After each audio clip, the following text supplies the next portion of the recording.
Bonjour tout le monde. Ici Pierre-Luc Lafrance de La France Communication. Cette semaine, j'ai envie de vous parler du live, de la vidéo live, particulièrement sur Facebook, parce que c'est un moyen de communication très efficace. C'est un moyen de communication qui permet de rejoindre plusieurs personnes, qui permet de créer une interaction, qui permet d'avoir vraiment beaucoup de visibilité. Par contre, il faut le faire dans les bonnes conditions. C'est sûr que si vous avez une vidéo courte, quelques secondes, même quelques minutes, ça ne sert à rien de faire un live. Parce que la façon dont ça fonctionne, c'est qu'au moment où vous entrez en ligne, les gens qui suivent votre page ont une notification pour leur dire que vous êtes en live. Donc, il faut prévoir un certain temps pour que les gens viennent nous rejoindre. Fait que si on ne fait pas une vidéo d'au moins une dizaine de minutes, ça vaut plus ou moins la peine. Assurez-vous pour la réussite de votre live de l'annoncer à l'avance pour attirer des gens, pour qu'il y ait déjà à la première minute des gens.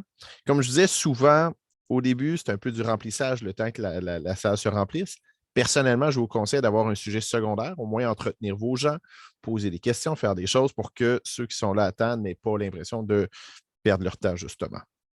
Assurez-vous aussi, si vous savez que vous allez avoir pas une reprise, mais un deuxième live ou un deuxième rendez-vous, que ça va, c'est un rendez-vous récurrent, annoncez-le à la fin pour vous assurer de créer cette habitude-là.